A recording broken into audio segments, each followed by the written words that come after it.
फटाफट खबरें सुनने वाले तमाम महत्वपूर्ण श्रोताओं को सुरभि का नमस्कार। आइए शुरुआत करते हैं आज की सभी खास खबरों की।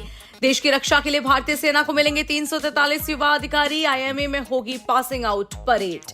भारतीय सैन्य अकादमी यानी कि आईएमए से शनिवार को 372 कैडेट पास आउट होंगे, जिसमें 343 भारतीय सेना का हिस्सा बनेंगे, जबकि 12 मित्र देशों के 29 कैडेट भी पास आउट होंगे। इन कैडेट में मंगलवार को डिप्टी कमांडेंट परेड में कदम ताल की डिप्टी कमांडेंट के कैडेटों की सराहना की और उन्हें बेहतरीन सैन्य अधिकारी बनने के लिए प्रेरित किया। उन्होंने सेना की वीरता, सम्मान, लोकाचार और उत्कृष्ट परंपराओं का उल्लेख भी किया।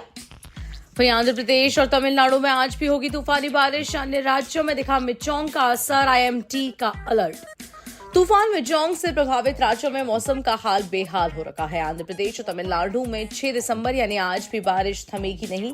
दक्षिण राज्यों के अलावा दिल्ली में मौसम सामान्य रहेगा। इस बीच मौसम विज्ञान विभाग ने बुधवार यानी कि 6 दिसंबर को घातक चक्रवाती तूफान मिचोंग को लेकर अपडेट दिया। आईएमडी के अनुसार तूफान मिचोंग कमजोर होकर आंध्र प्रदेश के मध्य तटीय क्षेत्र में गहरे दबाव में बदल गया है और अगले 6 घंटों में और कमजोर होकर एक डिप्रेशन में बदल जाएगा। लगातार बारिश के कारण आंध्र प्रदेश के कडप्पा जिले के कई हिस्सों में जल भराव भी हो गया है।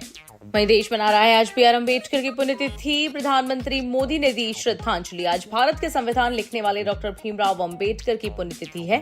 इस अवसर पर प्रधानमंत्री नरेंद्र मोदी ने बुधवार को उनकी पुण्यतिथि पर श्रद्धांजलि अर्पित की और कहा कि पूज्य बाबा साहेब ने अपना जीवन शोषितों और वंचितों के कल्याण के लिए समर्पित कर दिया है। संविधान के निर्माता होने के अलावा वह सामाजिक सद्भाव के एक अमर चैंपियन थे। मोदी ने अम्बेडकर के बारे में आगे कहा, जो एक दलित परिवार से थे और वंचितों के हितों के लिए अपने समर्थन के साथ भारतीय राजनीति में सबसे महत्वपूर्ण शख्सियतों में से एक बन गए।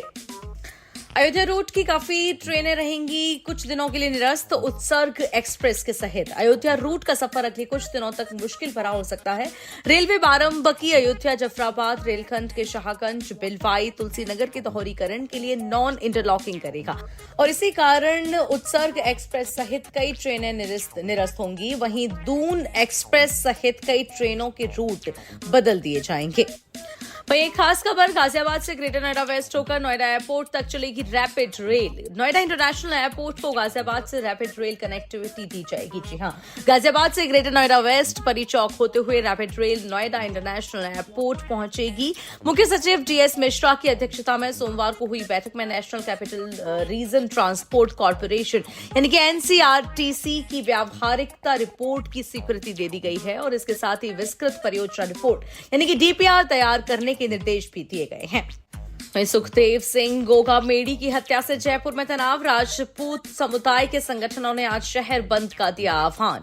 राष्ट्रीय राजपूत करनी सेना के प्रदेश अध्यक्ष सुखदेव सिंह गोगामेड़ी की मंगलवार को जयपुर में गोली मारकर हत्या कर दी गई। अज्ञात हमलावरों ने श्यामनगर इलाके स्थित उनके घर में घुसकर उन्हें गोली मारी। इस हत्याकांड ने पूरे शहर में तनाव की स्थिति है और इसी बीच गोगामेड़ी की हत्या को लेकर गुस्साए राजपूत समुदाय के संगठनों ने आज यानी बुधवार को जयपुर बंद का आह्वान किया है। मंगलवार रात कई संगठनों ने राजधानी जयपुर की सड़कों पर उतरकर नारेबाजी की। उन्होंने गोगामेड़ी की हत्या को लेकर अपना विरोध भी जताया। जयपुर के police commissioner Biju George Joseph ने जानकारी देते हुए बताया कि गोली लगने के बाद उन्हें अस्पताल ले जाया गया, जहां डॉक्टर्स ने उन्हें मृत घोषित कर दिया। फायरिंग की सूचना मिलते ही पुलिस प्रशासन मौके पर वहां पहुंच गए। इसी के साथ आज की खबरों में इतना ही। देश और दुनिया की तमाम बड़ी खबरों के लिए सुनते रहिए जागरण पॉडकास्ट का एक खास कार्यक्रम। मैं हूं आपके साथ में सुरभि लवानिया।